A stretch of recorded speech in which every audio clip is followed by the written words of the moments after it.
Okay, a quick video on Atlas. And Atlas Prime come out, and I was kind of excited because I thought maybe Digital Extreme gonna change some of his abilities because, as we all know, all of his abilities are complete shit right now. But nope, they didn't do that, unfortunately. However, there is still one build you can make with Atlas that is viable for those. I'm talking about for those higher level enemy. Like if you're gonna go doing like an hour arbitration or something or more, what you do, you build him around his passive, and his passive is gives you the you cannot be knocked down when on your ground. So all you do, you build him for a melee. With a lot of range melee, and you give him the gladiator mods and umbra mods for taking us and gladiator mods, and then I have prime continuity adaptation also against those types of pesky type of damage like uh, toxicity or something that can just go through your armor and shields, so adaptation is always good to have. And I have prime continuity just in case if I get bored of using melee, I wanna just mm, troll a little bit and use his abilities. However, of course, I can Fury, I can strike the bot for my melees. Now, for your melee, you want something that has a lot of range and a lot of damage. I prefer polymorph style weapons and Za, of course.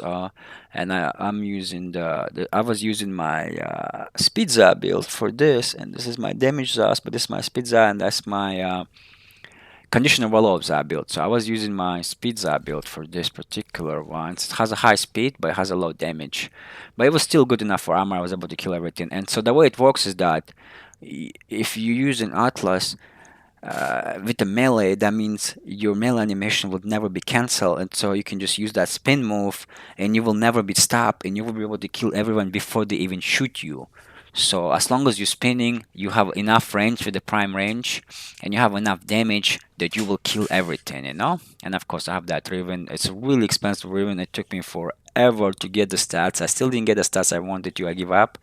After the 200 roll, I wanted a critical chance instead of critical damage, but I guess it works too. Pretty much what you want to do with your Riven is to replace two or three if possible, which is usually not possible. It's impossible in my cases. You want to replace two of the mods that you will be already sticking in on here. For example, I'm replacing Mimicking Strike and the critical damage mod. So instead of those mod, I can equip Prime Fury Strike and I can equip Prime Reach, right?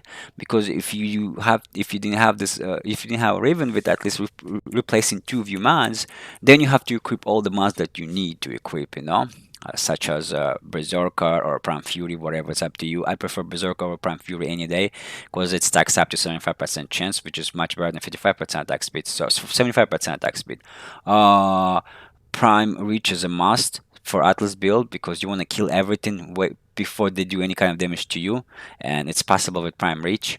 And of course, Blood Rush. You wanna it stacks up with your combo multiplier. It's always good. Anyways, this is my build for my melee and Za. Oh, and the best for critical damage style, the best arcane for the Za or whatever it's called, Exodia. For critical chance is the one called Exodia Brave because you can use your channeling because you're gonna be one shotting everything with the Za.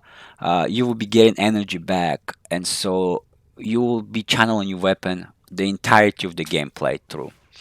I was just leveling up this weapon, just experimenting it, so it's not really important. So I don't use any of the weapons, and so for your companion, you want to have that Prime Pack Leader. Why? Because if you use a melee, it will never die, and so I use a melee, and so it doesn't die up to like you can be survive up to like almost 2 hours or so. Then you're gonna get one shot at. It doesn't matter how much health, it's just gonna die one right away because it's gonna get one shot at.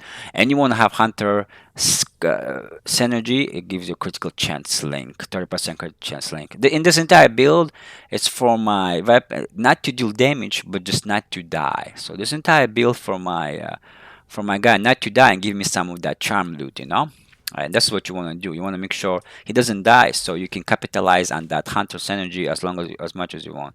And for that loot in the prime animal instinct, of course, and all the other good mods that the fetch mods, the scavenger. So you don't have to do any of that, and he does it for you for as long as he can. And for your focus tree, you want to go with Norman. Or at least I prefer Norman because of this really really great passive called Power Spike. It will give you melee combo counter decays a lot slower now, right? So it's really good. And Watch Strike is also good because it's synergized with your arcanes that I have, like Prime replenishing I mean arcane replenish, because every time you use right and you want to heal your frame, you will be also activating arcane I mean void strike, so you're gonna give you that critical chance, 50% critical chance increase for it. It decays really quickly, but it's still good to have. And if you level on weapons, of course, I think this bike is always amazing. The rest of this they're kind of worthless, they're absolutely worthless. I guess enemy reveal, just to mess around sometimes, but the rest of them you're never going to be using, so it's not important. And for your arcanes, for my operator, I use, like I said, arcane entangles to entangle enemy, because there's just nothing better than those arcanes. Equipment, I use the arcane repair. Right, here we go, Megusa repair, and then I use Megusa lockdown to lock down those enemies. If I use it, I don't ever use it, but sometimes I use it if I get too bored for using a weapon. Anyways, back to Atlas. So I wish, so that's the only build I guess you can build him for that long duration if you want to. Now I was really hoping that they would actually rework some of his abilities, because Atlas could be so good. And like, just change few things. For example, for his number one, why not increase the combo multiplier? Just did decrease the decay, because the decay is so fast it becomes unviable at all. Once the enemy gets start scaling, it's just not usable. Not because you're gonna be using all of your energy before you even kill one guy, right? Uh, and so why not just, as long as you have energy, your combo does not delays or something like decays, so you can get to like an insane amounts of damage. It would be fun. People actually use him. Anyways, that's one idea. I know people build him with augment to be more immortal, but I don't really care about the immortal. I more care about the combo multiplier not decaying so long. It would be so much good that way.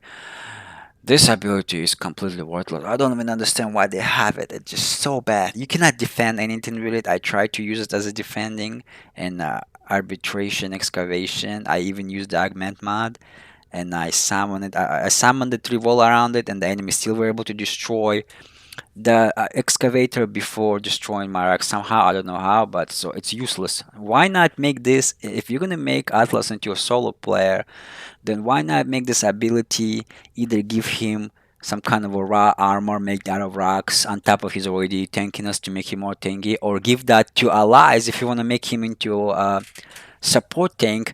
Give that armor to allies, in like maybe they wearing that rock on top of them or something. That would be a great idea. At least that's my at least that's what I think. It would be great. Either way, you gotta do something against this completely useless ability. Also, this ability, the time cost for this ability, I feel like it's so clunky. Before you can even put them to stone, they can just walk around you or something. The augment mod that gives you loot, it's only 25%. It's so low, it's absolutely not worth it. And then its other ability that you can scan that, and then when the shatter petrify enemy drop healing rumbles for Atlas, it's just like, I have the arcane to heal me. I have the path for heal me. There's just too many things I have for healing me. Why? It's just a bad ability. I think, at least it's just I know some people argue against me. Well, no, you can build it for range and stuff. I try everything. It just feels terrible. Like, you gotta change this ability to something. Again, if you're gonna make him for a solo player, why not make this ability, when he activates, when enemy try to hit him, they turn to stone. I mean, not all of them, but some of them turn to stone, or just. And if you're gonna make it into a support frame, then maybe he can give some kind of buff to other enemies when they turn people into rocks. The point is, you gotta pick one. So right now you're trying to pick two. Either he's trying to support people with that loot drop buff, or he's just playing solo. I don't know what you're trying to do with this ability. It's just worthless. So far, all three abilities, well, this landslide is okay to mess around for a little bit, but it's still worthless. And then his fourth ability, again, if you're gonna make it for a solo player, then why not make them take all the aggro? And but I got a great idea. If you're gonna make this tank for a support tank, what would be really good is that when you summon those rocks, right? And then your allies can somehow jump inside the golems and like control them or something. Or that would be so much fun, you know, like make people want to play with Atlas, you know? Like I think that would be good, and they can still use their abilities, so it's like an extra layer of armor on top of them, right? And they use the golem and stuff. Because the way he is right now, well, again, I tried building him for everything, but it's just not working. The only thing you can build him is for that weapon, for his passive, around his passive, because his passive is so good, right? So you bump those gladiator mods and the amber mod for tankiness and adaptation, and voila.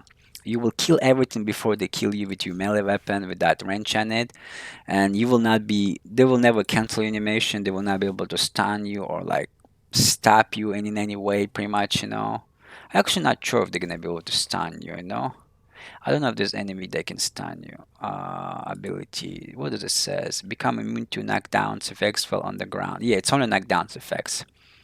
But still, majority of the enemy try to knock you down or pull them towards you. So, yeah, it's just a great build for melee. But everything else is shit. Hopefully, I doubt it, but you never know. Maybe one of the digital extremes see this videos and be like, "Oh, this guy has some good ideas. Let's change his." Like, if just one of those things can happen, more people will play him. Like any of those things, like increase the multiplier, give shield buffs to him. I don't know what the fucking do. Anything would be good for this ability. Just changes completely. It's bad. And then this one again. Imagine if you allies can jump and control this column. How fucking cool would that be, right? I would play with Atlas just for that, right? Imagine you have like two of your golem are controlled by two of your allies. I don't know. I think that would be a lot of fun to play around with.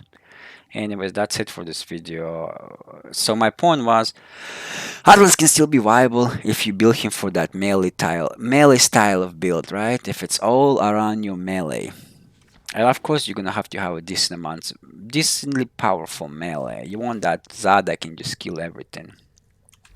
Anyways, that's it for this video.